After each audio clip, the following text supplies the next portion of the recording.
Alice, boa noite. Helen, boa noite. Lazarine, boa noite. Vamos começar hoje uma nova reflexão. Ô Erlen, tudo bem? Nunca mais te vi lá no... Também eu nunca mais fui, né? Lá no Atualpa, né? Pois é, nós vamos começar hoje um estudo de uma obra no mundo maior. Para alguns, Lazarine, Alice. Então, para alguns que leram as obras, amigos, consideraram os termos, de alguma forma, em algum momento, para eles que estudavam um pouco, termos densos, né? E outros adoraram a obra. Oi, Silvio. Boa noite, Penha.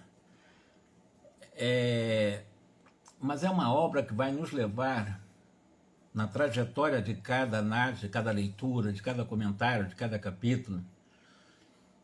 E eu, inclusive, vou ultrapassar o prefácio de Emmanuel. São prefácios, eu diria que tem a sua complexidade, com palavras bastante também, não são simples, são palavras realmente bastante, eu não digo rebuscadas, né? Eu sei que você está no outro grupo, Erlen, mas continuando aqui, eu desejo para você, Erlen, muito sucesso. Eu tenho acompanhado aí a sua vida docente também, um grande professor que você é. Mas voltando aqui no mundo maior, nós teremos a figura destacada de Calderari, nós teremos a figura também de um instrutor até um pouco acima, que é o Eusébio, e é uma obra que vai falar sobre as questões das áreas dos distúrbios sexuais, das questões ligadas às esquizofrenias, é um trabalho muito focado realmente aos distúrbios mentais. São trabalhos feitos em também locais que albergam, né, deficientes no campo mental, pessoas ligadas aos distúrbios no campo mental, na Terra também, né? E é uma obra, são 20 capítulos só, não é um livro grande, considerando o Missionário da Luz que nós terminamos. Mas é um livro realmente que eu diria, ele vai falar inclusive no final, lá para o final, nos últimos capítulos, sobre a interferência dele, o André Luiz. Oi, Gladys, ou Gleide, me perdoe se eu estiver pronunciando errado, tá? Peço perdão. Eu vejo Gladys ou Gleides, né? Questão de nome, né? A gente fica com dificuldade de pronunciar certo. Mas eu estava dizendo aqui que no mundo maior aborda muito a questão da esquizofrenia, como eu disse, questões de problemas de ordem mental, vai tratar da questão do aborto, vai tratar de assuntos ligados também a processos reencarnatórios, processos de obsessões muito graves, uma interferência de André Luiz em relação a um projeto de uma programação reencarnatória de um parente, no caso o avô, o Cláudio, né? Ele ajuda. O Cláudio estava nas cavernas, nas regiões mais baixas do chamado mundo errático, né? Erraticidade do mundo espiritual. O André Luiz interferiu. Tudo isso nós vamos analisar na obra. E nós comecemos aqui, já que o André Luiz vai passar uma semana trabalhando na Terra com essa equipe, né? O instrutor, o grande instrutor Eusébio, o Calderari, que é o seu grande professor. Então vamos começar a fazer a narrativa a partir do primeiro capítulo, já para que nós possamos nos deleitar com tantas informações, com tantas revelações, com tantos detalhes que passam às vezes despercebidos numa leitura rápida, em que nós fazemos o chamado resumões, e nos resumões não pegamos detalhes, né? O que caracteriza a melhor compreensão da mensagem são pegar os detalhes, são os detalhes realmente que ficam na essência o que se quer dizer, né? E não é uma coisa simples, né? A capacidade de síntese que nós temos. Bom, em breves minutos partíramos os trabalhos partilharíamos dos trabalhos do instrutor Eusébio em auxílio aos necessitados do campo mental. Eusébio dedicara de há muito ao ministério do socorro espiritual com vastíssimos créditos. Eusébio renunciara à posição de realce, ele adiara sublimes realizações em zonas superiores, consagrando-se inteiramente aos famintos de luz. Então ele era diretor, ele era superintendente, ele superintendia uma prestigiosa organização de assistência em zona intermediária, atendendo a estudantes espiritualizados, ainda presos ao corpo físico, encarnados, que aprendem durante a semi-libertação do corpo, durante o sono, em que muitos de nós, se aproveitarmos o sono, aprenderemos muito, aqueles que sabem e se preparam melhor para dormir, e esse Eusébio dá aula, né, nessas chamadas zonas intermediárias, atendendo a esses que ele chama de estudantes espiritualizados ainda encarnados, e a discípulos recém-desencarnados do campo físico. Então, tanto a encarnados durante o sono e a recém-desencarnados recebiam aulas desse Eusébio. E nós vamos ver as aulas que eles dão, que eles são aulas seríssimas, gravíssimas, que nos chamam a atenção a muitas situações. E Eusébio, como eu disse, era superintendente de uma enorme instituição a que dedicava a direção repleta de almas situadas entre as esferas inferiores e as esferas superiores. Vocês estão vendo falar esfera superior, esfera intermediária, esfera inferior. Houve uma discussão aqui, a minha esposa está aqui presente, sabe disso, que ficou-se uma dúvida, e eu vou tentar para vocês mostrar, e se vocês tiverem qualquer outro tipo de argumento contra, podem estar à vontade para conversar conosco. Mas eu faço uma afirmação de que o nosso lar se localiza, claro e evidentemente ainda, digamos que, no campo magnético criado pela Terra. Então, o campo magnético, o limite do campo magnético terrestre, que nós não conhecemos, não sabemos a espessura desse campo magnético, veja bem, o nosso lar tem que estar nesse campo magnético da Terra. Tá? Isso é um ponto. A palavra umbral foi criada por André Luiz. Pelo menos nós não tínhamos visto antes essa citação, esse termo, em outra obra da literatura. E umbral, que o André Luiz, Lísia, em Nosso Lar, explica para André Luiz que já começa na crosta terrestre. Pois bem, se começa na crosta terrestre, nós já estamos no umbral, porque essa zona magnética, ou esse campo magnético mais tenso que nós chamamos umbral, na realidade nós já estamos nele, porque se começa na crosta terrestre, eu diria que são frequências eletromagnéticas muito densas, por isso umbral. E umbral tem outras zonas, como no caso aqui, as aulas são dadas por Eusébio numa zona intermediária entre a colônia Nosso Lar, do qual ele é superintendente de uma grande instituição, e também o plano terrestre. Mas em Nosso Lar, que estaria numa zona, vamos chamar assim, mais refinada, desse campo magnético que nós estamos citando, mas ainda ligado ao umbral. Como assim? Nós dizemos que o umbral ela tem várias zonas de frequência eletromagnética. Se vocês forem analisarem Nosso Lar, uma das jurisdições mais próximas do umbral é a jurisdição do Ministério da Regeneração, está lá em Nosso Lar. E como o Ministério da Regeneração está diretamente ligado aos problemas também mais diretamente ligados aos sofredores do umbral, e que o próprio Nosso Lar existem muralhas de proteção, e que o próprio Lisas explica tudo isso, o Lisas explica tudo isso, né? O filhão lá de Laura explica tudo para André Luiz isso. Se existem muros de proteção para que não haja invasão dos seres que se mantêm nas trevas umbralinas para não se desestabilizar a vida social na colônia Nosso Lar, então nós imaginamos que o Nosso Lar, né, como é uma colônia transitória, está exatamente nas zonas umbralinas. Não digo umbralinas de zona mais baixa, aqui muito próximo da Terra, nem intermediária, mas numa zona um pouco mais refinada, mais no umbral.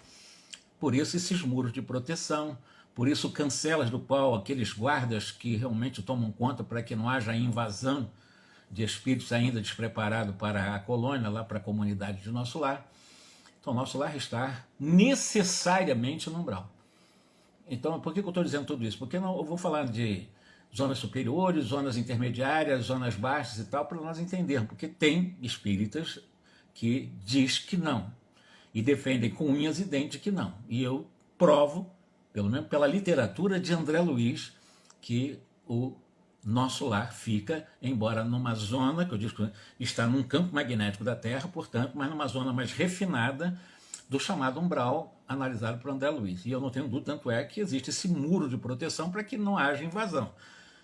Detalhe à parte em relação a essas zonas intermediárias, superiores e inferiores, gente com imensidão de problemas e de indagações de toda a espécie, a requerer-lhe paciência e sabedoria. Entretanto, Eusébio, malgrado ao constante acúmulo de serviços complexos, encontrava tempo para descer semanalmente à crosta planetária, satisfazendo interesses imediatos de aprendizes que se candidatavam ao discipulado.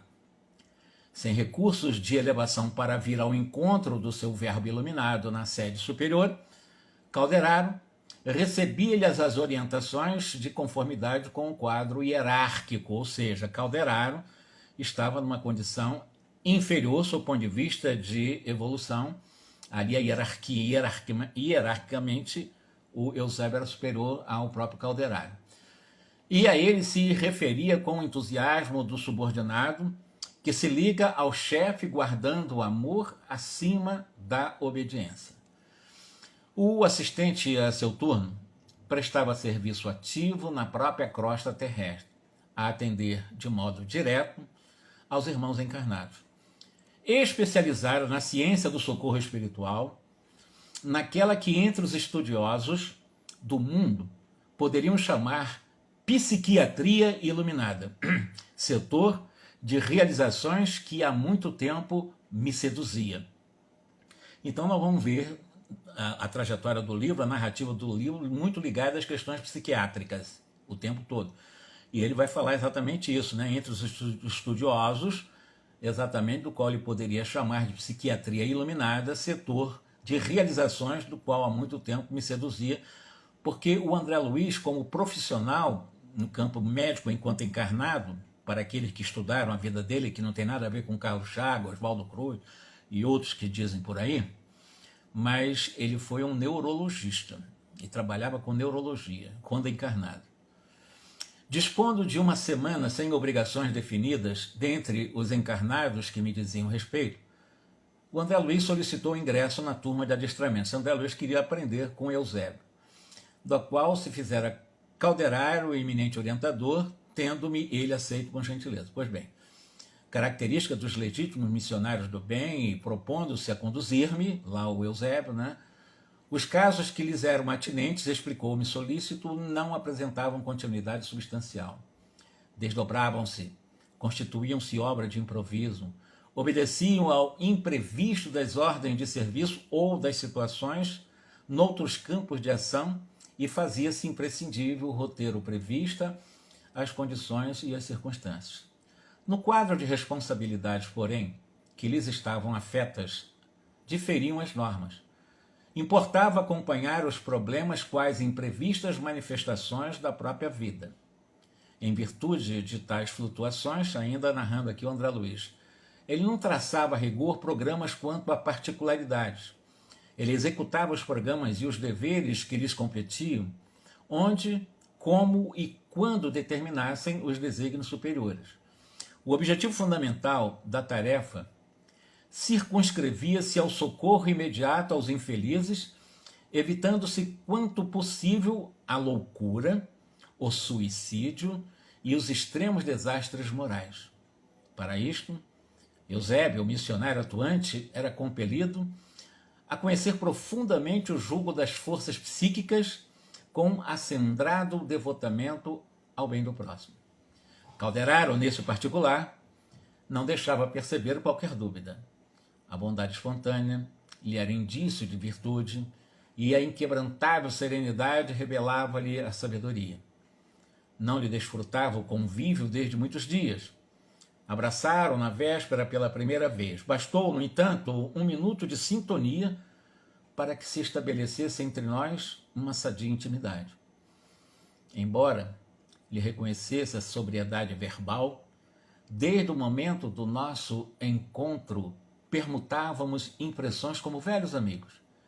Seguindo-lhes, pois, os passos, afetuosamente, de alma edificada na fraternidade e na confiança, diz André Luiz, vi-me reduzida a distância de extenso parque em plena natureza terrestre. Aí ele vai descrever a instituição dirigida pelo Eusébio. Em torno, árvore robusta, aí vai traçar exatamente esse cenário, de copas farfalhantes, aliavam-se à maneira de sentinelas adrede postadas para velar-nos pelos serviços, o vento passava cantando, o recinto iluminado de claridades inacessíveis, a faculdades receptivas do olhar humano. Aglomeravam-se algumas centenas de companheiros temporariamente afastados do corpo físico pela força liberativa do sono, amigos de nossa esfera, atendiam-nos com desvelo, mostrando interesse afetivo, prazer de servir e santa paciência. Reparei que muitos se mantinham-se de pé, outros, contudo, se acomodavam nas protuberâncias do solo forrado de relva macia, em palestra grave e respeitosa. Ambientando-me para aquela hora de extrema beleza espiritual, Calderaro avisou-me. A reunião de hoje, o instrutor Eusébio, receberá estudantes do espiritualismo em suas correntes diversas que se candidatam ao serviço de vanguarda. Então, o Eusébio vai fazer a palestra dele, dedicado para as pessoas ligadas aos estudos do espiritualismo, considerando qualquer religião, qualquer espiritualista da Terra encarnado, porque essas aulas são dadas para quando a pessoa está dormindo, ou seja, durante o sono, semi-liberto do corpo, eles vão assistir essas aulas, e para os recém-desencarnados. Oh, exclamei curioso, não se trata, pois, de assembleia que agrupe indivíduos filiados indiscriminadamente às escolas da fé? O assistente esclareceu de pronto. A medida não seria aconselhável no círculo de nossa especialidade. O instrutor, o Eusébio, afeiçoou-se ao apostolado de assistência a criaturas encarnadas e a recém-libertas, da zona física em particular. A heterogeneidade de princípios em centenas de indivíduos, cada qual com a sua própria opinião, obrigaria a digressões difusas, acarretando condenáveis desperdícios de oportunidades. Fixou a multidão demoradamente e acrescentou: temos aqui em cálculo aproximadamente 1.200 pessoas. Deste número, 80% se constituem de aprendizes dos templos espiritualistas. Ele não especifica que tipo de designação teriam esses templos espiritualistas, mas são aprendizes dos templos espiritualistas em seus ramos diversos, ainda inaptos aos grandes voos do conhecimento, conquanto nutram fervorosas aspirações de colaboração no plano divino, são companheiros de elevado potencial de virtudes. Exemplificam a boa vontade, exercitam-se na iluminação interior através de esforços louváveis. Contudo, ainda não criaram o cerne da confiança para o uso próprio. Eles temem ainda, ou tremem ante as tempestades naturais do caminho e hesitam no círculo das provas necessárias ao enriquecimento da alma, exigindo de nós particular cuidado, pois que pelos que os seus testemunhos de diligência na obra espiritualizante são os futuros instrumentos para os serviços da frente. Apesar da claridade que lhes assinala as diretrizes, ainda padecem desarmonias, angústias que lhes ameaçam o equilíbrio incipiente. Não lhes falece, porém, a assistência precisa. Instituições de restauração, de forças, abrem-lhes as portas acolhedoras em nossas esferas de ação. Libertação pelo sono é o recurso imediato de nossas manifestações de amparo fraterno. A princípio, recebem-nos a influência inconscientemente. Em seguida, porém, fortalecem a mente. Devagarinho, e vão gravando-nos o concurso na memória, apresentando ideias, alvitres, sugestões, pareceres e inspirações beneficentes e salvadoras, através de recordações imprecisas. Tudo aqui que está sendo falado nesse instante são membros de vários templos espiritualistas, estão recebendo aula do próprio Eusébio, e que, ao acordarem, eles não se lembram dos detalhes das palestras, mas intuitivamente a informação foi dada porque nós temos a capacidade de armazenagem, de criar sistemas cognitivos em nosso mundo mental. E nós temos os cérebros do corpo físico, que tem essa função de... Como o computador é um cérebro eletrônico, o computador tem exatamente o que nós chamamos de um HD. O HD é a capacidade de memorização, na gravação, registro, etc., que um computador tem, até para funcionar. Os programas, os softwares, funcionam em função desses programas que estão ali.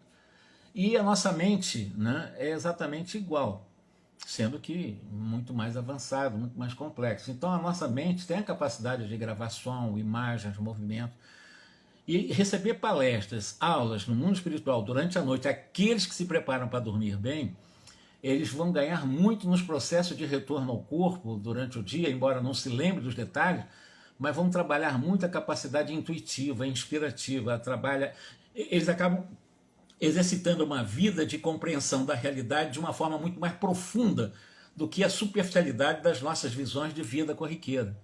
Então eles aprofundam mais porque tem essas aulas no mundo espiritual, por isso que é bom nos prepararmos para dormir, porque podemos, então mais de 1000 e poucos trabalhos realmente são espiritualistas, nós somos espiritualistas, o espírita é espiritualista, né?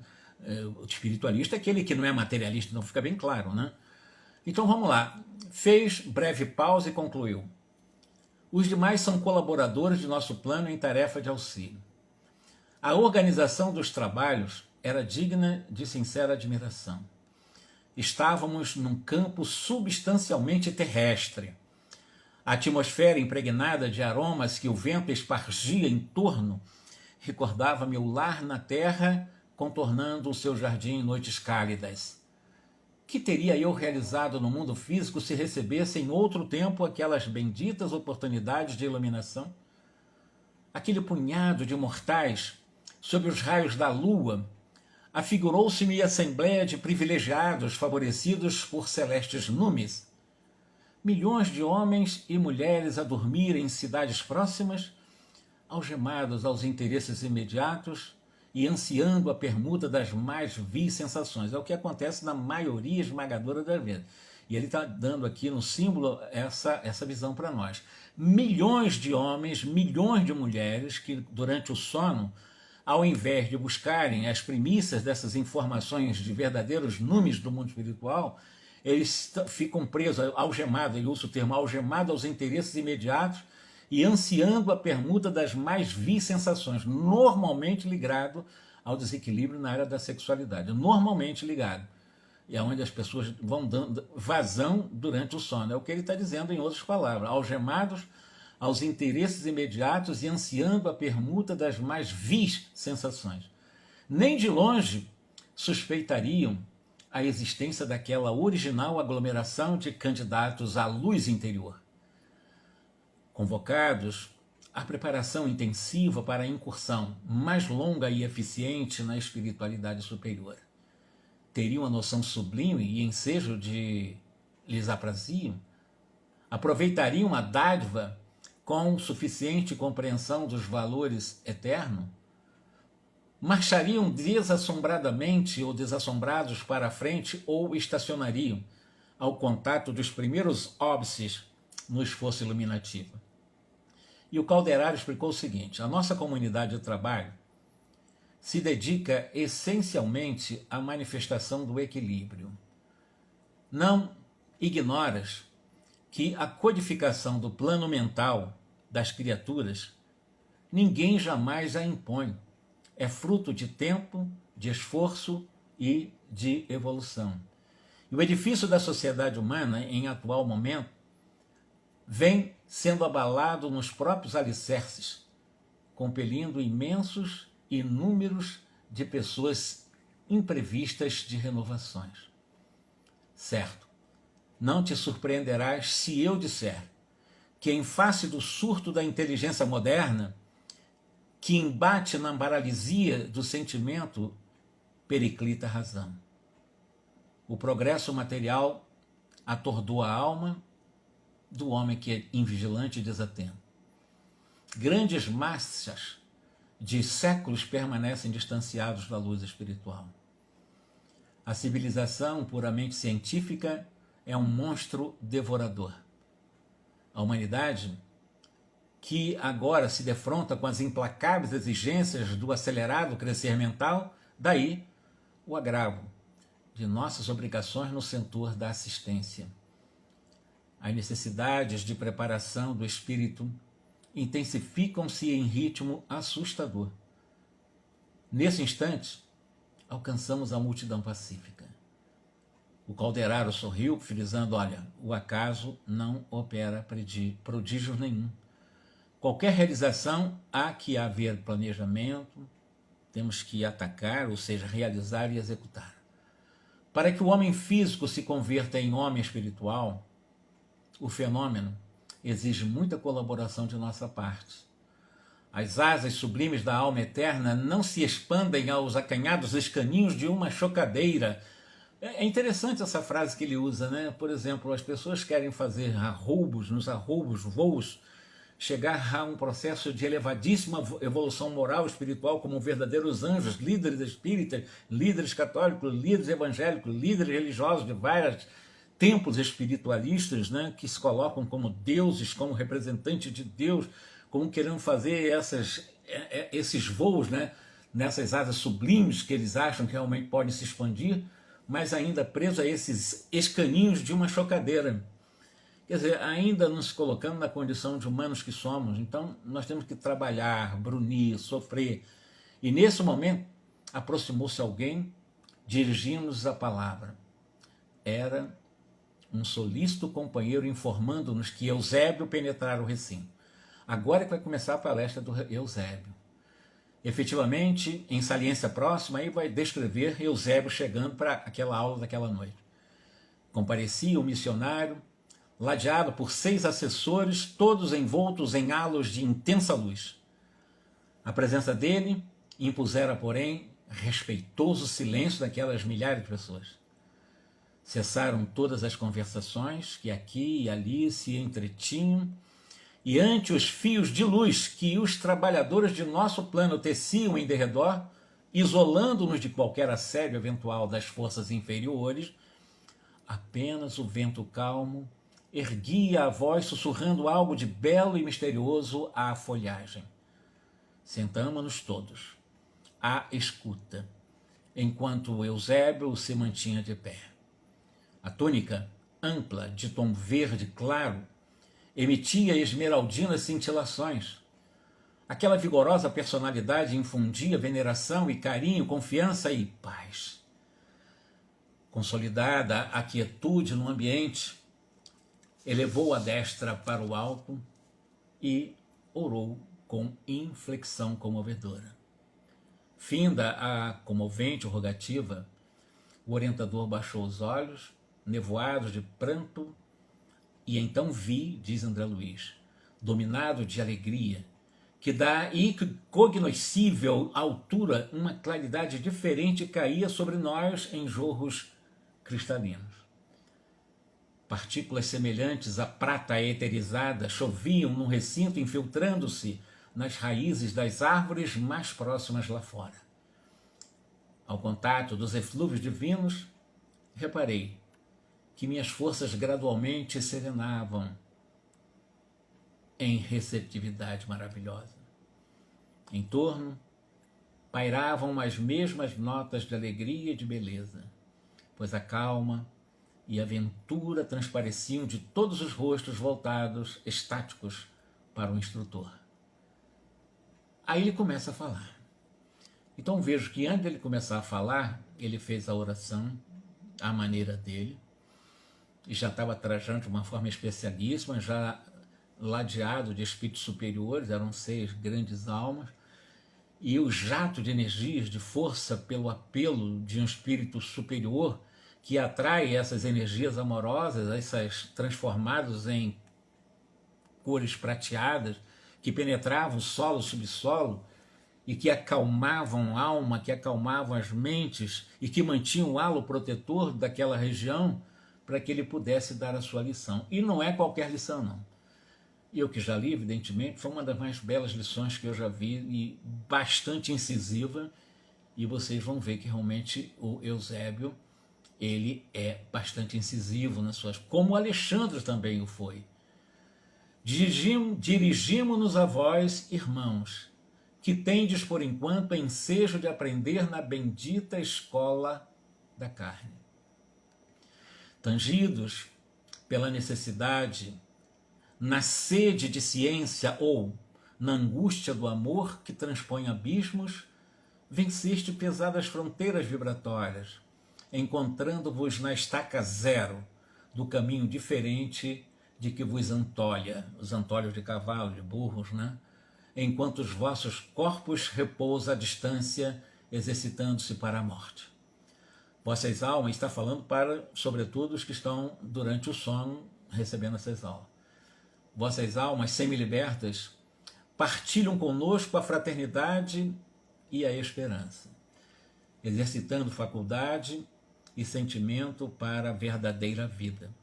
Naturalmente, não podereis guardar plena recordação desta hora, em retornando ao corpo carnal, em virtude da deficiência do cérebro físico, incapaz de suportar a carga de 2 vidas simultâneas. Então, a nossa não lembrança, a nossa não recordação de uma palestra de um Eusébio é por causa da limitação do nosso cérebro físico, porque não tem a capacidade de suportar, quando fala carga de informações, de 2 vidas simultâneas. Embora nós vivamos essas 2 vidas simultaneamente. Eu estou encarnado, mas ao mesmo tempo eu vivo a vida, eu chamaria de desencarnado, embora preso ao corpo, então semi-desencarnado. Então eu estou semi-encarnado e semi-desencarnado. Porque durante a noite, na realidade, ao receber uma aula dela, eu não estou recebendo fisicamente. Estou recebendo uma aula com o meu perispírito semi-liberto do corpo. Então eu vivo simultaneamente essas 2 vidas, sendo que o meu cérebro físico não tem a capacidade de registrar essa vida simultânea. Nós somos, pelo menos aqueles que não têm o hábito de exercitar meditação, oração, concentração, reflexo, meditações, visualização, porque tem técnica, você trabalhar e ampliar a capacidade consciencial. Mas nós que somos comuns, que não temos a capacidade de um oriental de raiz que faz esse trabalho desde criancinha, nós temos dificuldade realmente de suportar essa carga de informações de 2 vidas simultâneas. A lembrança de nosso entendimento persistirá, contudo, no subconsciente de vosso ser, orientando-vos às tendências superiores para o terreno da elevação e abrindo-vos a porta da intuição para que vos auxilie nosso pensamento fraternal. Então ele já dá uma outra dica para nós, que o material recebido, embora a incapacidade de manter simultaneamente as informações de ambos os planos, mas esse material é armazenado como um esquema cognitivo em nosso mundo mental, em que esse mapa mental é nosso e, de alguma forma, nós teremos as tendências, ou, no caso, belas aulas, tendências superiores. Se eu for buscar nos umbrais também as aulas dos umbralinos, eu vou ter tendência inferior. Ainda também criando um esquema cognitivo no meu mundo mental, vai depender daquilo que eu me afinizo. Se eu estou buscando um Eusébio para aprender, evidentemente, eu vou abrir as portas da minha intuição para trabalhar com todas as tendências positivas e superiores pelas maravilhas de lições que nós vamos tendo. Então, vai pela intuição, porque a lembrança exata nós não teremos, mas por intuição e por tendências positivas nós sabemos que aquela noite foi maravilhosa para nós. E o Eusébio continuou: cansados das repetidas sensações do plano físico, planejais pisar outros domínios. Buscais a novidade, o conforto, buscais a solução de torturantes enigmas, todavia, não esqueçais que a chama do próprio coração, convertido em santuário de claridade divina, é a única lâmpada capaz de iluminar o mistério espiritual em nossa marcha pela senda redentora e evolutiva. Há um símbolo nessa passagem. Ele está falando que a capacidade de acender a única lâmpada capaz de iluminar os mistérios espirituais é a chama do amor. Quando ele usa o símbolo do coração, do sentimento, nós sabemos que o símbolo do sentimento é o coração. Embora não é o coração que sente, quem sente é o espírito. Na realidade, os neurologistas ou os neurocientistas dizem que quem sente realmente é o cérebro, não é o coração. Mas há essa metáfora meio poética, romanceada, de que quem sente é o coração. Não é. Todo sentimento vai do cérebro para o espírito, né? O espírito é que sente, na realidade. O lado de cada homem e cada mulher no mundo permanece viva a vontade de Deus, relativamente aos deveres que lhe cumprem. Cada qual tem à sua frente o serviço que lhe compete, como cada dia traz consigo possibilidades especiais de realização no bem. O universo enquadra-se na ordem absoluta. Aves livres em limitados céus, interferimos no plano divino, criando para nós prisões e junções, libertações e enriquecimento. É muito importante, pois, nos adaptemos ao equilíbrio divino, atendendo a funções individuais que nos cabe em plena colmeia da vida. Desde quando fazemos e desfazemos, terminamos e recomeçamos, empreendemos a viagem reparadora e regressamos, perplexo para o reinício, somos no palco da crosta planetária os mesmos atores dos dramas evolutivos. Cada milênio é um ato breve, cada século um cenário veloz. Utilizando corpos abençoados, perdemos, entretanto, o ensejo santificante da existência. Assim, fazemos-nos réprobos das leis soberanas, que nos enredam aos destroços da morte, como náufragos corsários, por muito tempo, indignos do retorno às lutas do mar. Enquanto milhões de almas desfrutam bons ensejos de emenda e reajustamento de novo entregues ao esforço regenerativo nas cidades terrestres, milhões de outras deploram a própria derrota perdidas no sombrio recesso da desilusão e do padecimento. Não nos reportamos aqui aos missionários heróicos que suportam as sangrentas feridas dos testemunhos angustiosos, sempre por espírito de renúncia, de amor, solidariedade, sacrifício. Tais são luzes temporariamente afastadas da luz divina e que voltam ao lar celeste como o trabalhador fiel retorna ao lar, finda a tarefa diária. Mas nós estamos fazendo referência aqui às enormes multidões de almas perturbadas, dessas almas presas da ingratidão, dessas almas presas na dúvida, na fraqueza, na dissipação do tempo, almas formadas à luz da razão, mas aprisionadas à tirania do instinto. Quer dizer, são almas presas ainda ao mundo instintivo.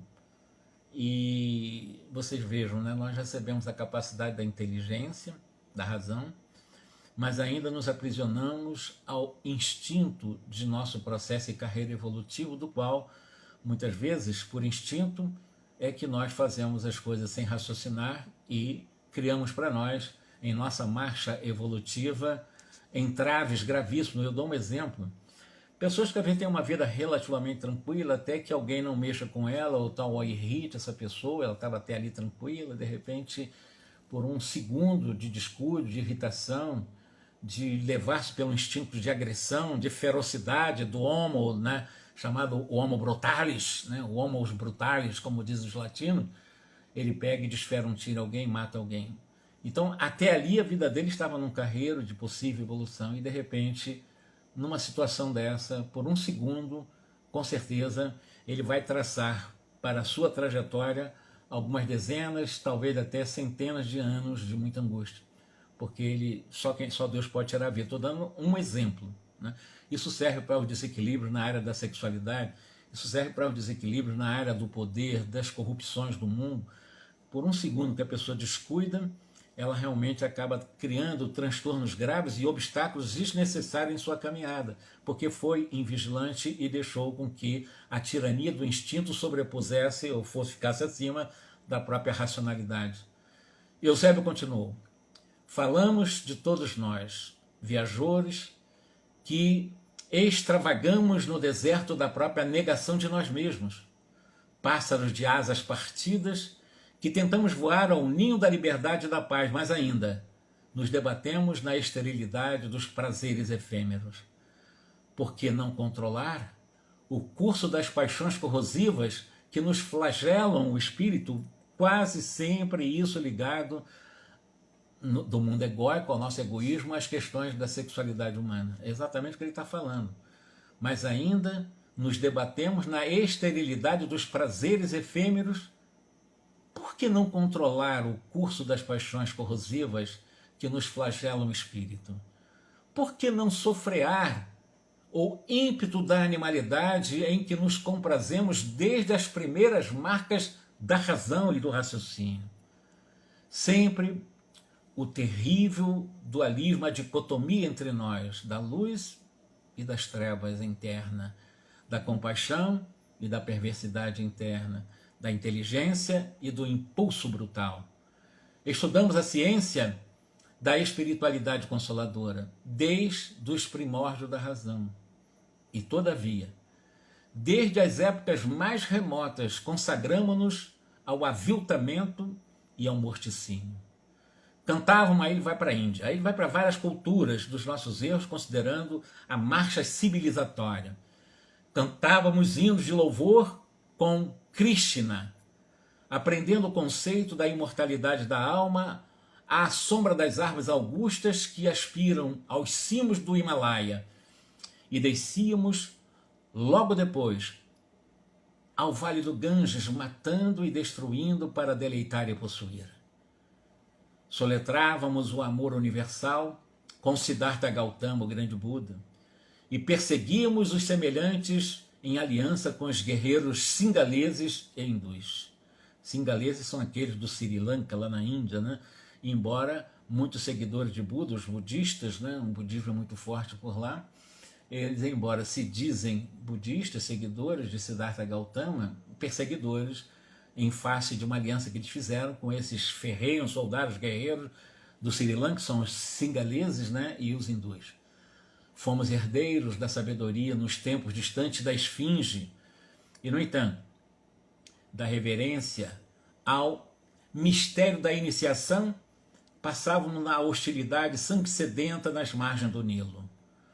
Acompanhando a arca simbólica dos hebreus, reiteradas vezes, líamos os mandamentos de Jeová contidos nos rolos sagrados e, desatentos, os esquecíamos a primeira trombeta de guerra aos filisteus.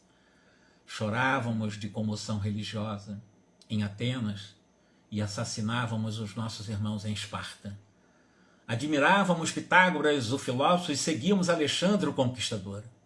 Em Roma, conduzíamos oferendas valiosas aos deuses nos maravilhosos santuários, exaltando a virtude para desembainhar as armas minuto depois, no átrio dos templos, disseminando a morte e entronizando o crime. Escrevíamos formosas sentenças a respeito à vida com Marco Aurélio e condenávamos a matança de pessoas limpas de culpa e úteis à sociedade. Com Jesus, o divino crucificado, nossa atitude não tem sido diferente.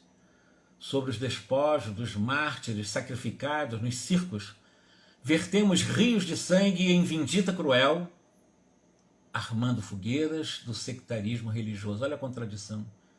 Desde lá dos mártires sacrificados nos circos romanos, o que é que nós fizemos exatamente a partir do sectarismo religioso, nessa vingança cruel, armando fogueira da Inquisição?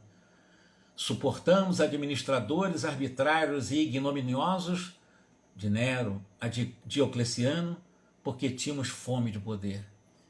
E quando Constantino nos abriu a porta ou as portas da dominação política, convertemo-nos de servos aparentemente fiéis ao Evangelho em criminosos árbitros do mundo. Pouco a pouco, esquecemos os cegos de Jericó, os paralíticos de Jerusalém, as crianças do Tiberíades, os pescadores de Cafarnaum, para afagar as testas coroadas dos triunfadores, embora soubéssemos que os vencedores da terra não podem fugir à peregrinação do sepulcro porque vão desencarnar. Transformou-se a ideia do reino de Deus em fantasia de ingênuos, pois não largávamos o lado direito dos príncipes sequiosos de culminância terrestre e ainda hoje, decorrido 20 séculos, sobre a cruz do Cristo, benzemos baionetas e canhões, metralhadoras e tanques de assalto, em nome de Deus, que faz refulgir o sol da misericórdia sobre os justos e sobre os injustos. É porque esta razão de nossos celeiros de luz permanecem vazios. O vendaval das paixões fulminantes de homens e de povos passa zunindo de um a outro polo a semear maus presságios. Até quando seremos gênios demolidores e perversos? Ao invés de servos leais do Senhor da vida, temos sido soldados dos exércitos da ilusão, deixando à retaguarda milhões de túmulos abertos sob aluviões de cinzas e fumaça. Inutilmente exortou-nos o Cristo a buscar as manifestações de Deus no próprio interior. Nutrimos e expandimos unicamente o egoísmo e a ambição, a vaidade e a fantasia na crosta planetária. Contraímos pesados débitos e escravizamo-nos aos tristes resultados de nossas obras, deixando-nos ficar indefinidamente na safra dos espinhos. Foi assim que atingimos a época moderna, em que a loucura se generaliza e a harmonia mental do homem está a pique e naufragando. De cérebro envolvido e coração imaturo, requintamo-nos na arte de esfacelar o progresso espiritual.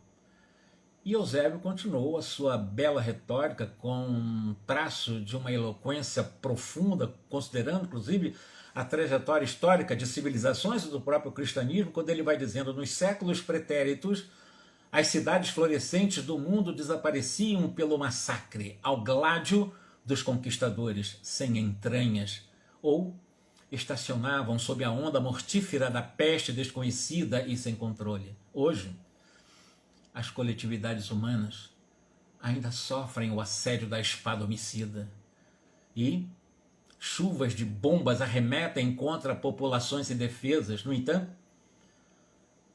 a febre amarela, a cólera e a varíola já foram dominados pela ciência.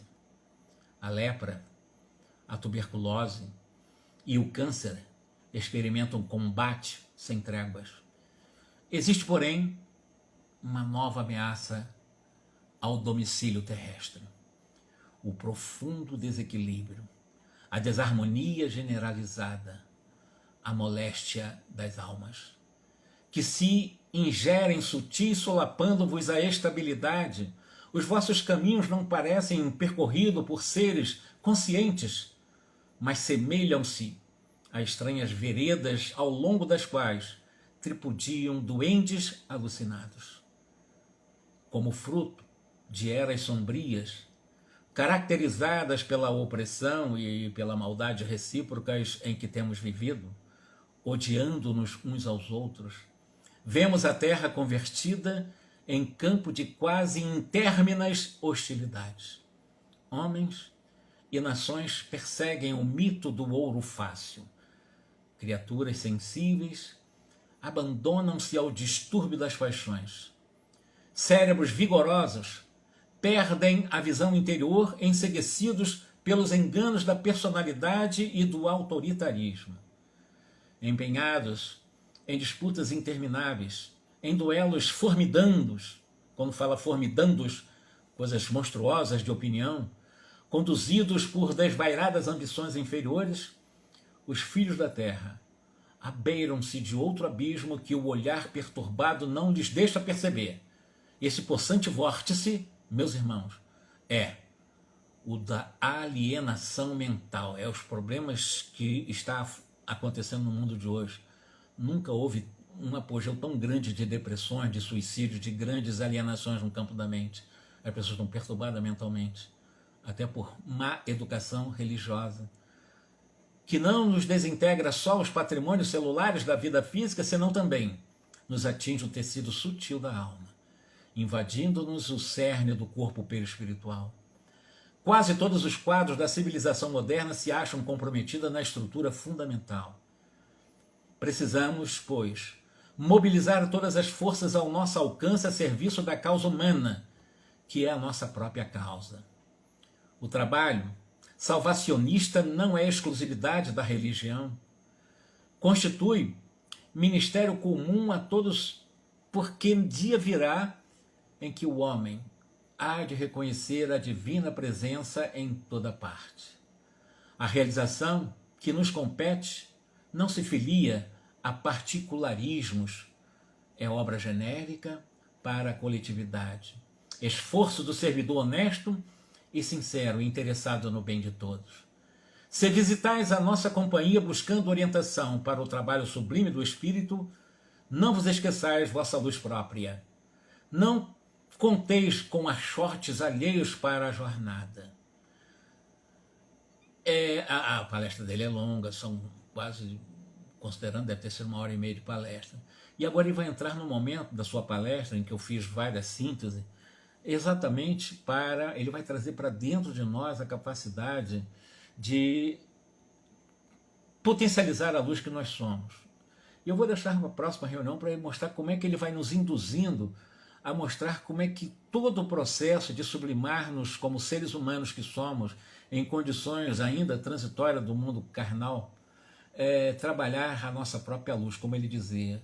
Se visitais a nossa companhia, buscando orientação para o trabalho sublime do Espírito, não vos esqueça a vossa luz própria. Eu tenho falado muito nas minhas lives, nas várias lives, sobre vários estudos que eu tenho feito, sobre a necessidade de nós potencializarmos a luz que nós somos, a luz própria que nós temos. Na realidade, nós somos luz.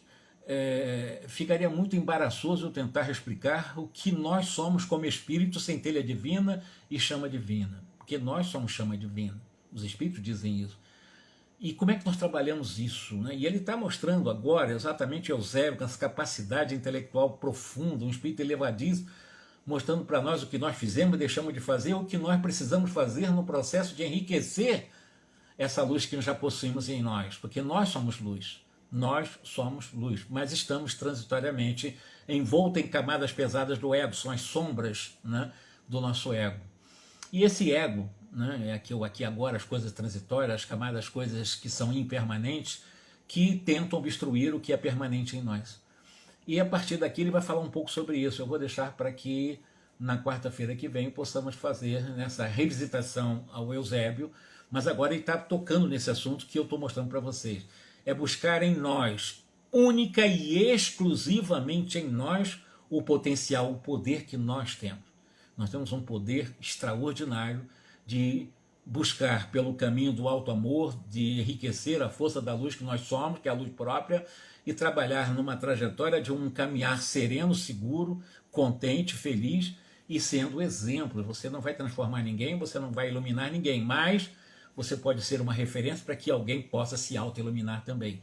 É isso que ele vai dizer para nós. O trabalho é esse e que nós possamos pensar um pouco nisso. Nós somos muito mais do que nós achamos que somos, porque nós nos identificamos com a sombra. Quando nós nos identificarmos com a luz que somos, vocês vão ver que a vida muda completamente. Quando você se identifica com a luz que você é, a sombra, você trata ela, mas ela vai ficar a serviço da luz que você é, e não o contrário. Mas infelizmente o que está acontecendo por ignorância é que a sombra, o nome diz, né, já ensombra a própria luz que nós somos e ficamos presos, escravos das nossas ignorâncias, aos nossos equívocos, nossos erros, às nossas dores. Mas isso passa também, porque mais cedo ou mais tarde chegaremos à própria luz, porque fomos criados para a luz, né? Isso está lá na questão 115, eu gosto sempre de citar isso. Nós fomos criados para a luz e vamos chegar lá. Dure mais ou menos tempo, chegaremos lá. Isso é muito bom, acreditarmos em nós. E para terminar, sempre aquelas palavras que eu acho que é muito importante, né? Se eu quero, que é o meu poder, eu posso, eu consigo, eu sou capaz, eu mereço. São 5 palavras que me acompanham muito e são bem proativas. Então eu quero, e se eu quero eu posso, eu sou capaz, eu conseguirei e eu mereço, porque eu sou filho de Deus. E como filho de Deus, eu só mereço coisa boa, né? Todos nós só merecemos coisas boas, ainda que sejam coisas difíceis. Por exemplo, a própria esquizofrenia, a pessoa, meu Deus, sabe, a pessoa leva uma vida inteira, mas esquizofrenia leva uma vida inteira. Vamos estudar muito sobre isso aqui nesse livro. Mas a esquizofrenia é exatamente o remédio para esse espírito. Porque a esquizofrenia não vem de fora nem cai de paraquedas. Ela criou essa situação pelo desamor, né? E é o remédio dela. Então ela vai ser tratada e tal, mas ela sair, o remédio dela é esse durante uma encarnação. E depois, na próxima encarnação, ele viu exatamente que não deveria usar tanto desamor e o convite para o amor. E a esquizofrenia é o convite para o próprio amor. Não só a esquizofrenia, vários outros tipos de dramas que as pessoas passam, mas são criadas por ela mesma, porque Deus não castiga. As leis divinas não são punitivas, nunca foram e nunca serão. Né? As religiões é que ensinaram errado para a gente, dizendo que Deus castiga, que Deus pune, que Deus quer realmente a gente no céu e que não está nem aí para a gente no inferno. São teologias totalmente caducas que não faz parte do contexto da literatura espírita. Que Jesus nos abençoe e até quarta-feira que vem. Muitíssimo obrigado. Vamos lá, um grande abraço para vocês. Eu vou ter que agora fazer exatamente a pausa para poder não perder essa live, senão o Instagram ele deleta, tá bom? Um grande abraço para vocês aí, um ótimo domingo para todos, tá? Obrigado, Lazarine, Penha, Erlen, um grande abraço para você e todos os demais, tá? Alice, então, um grande abraço.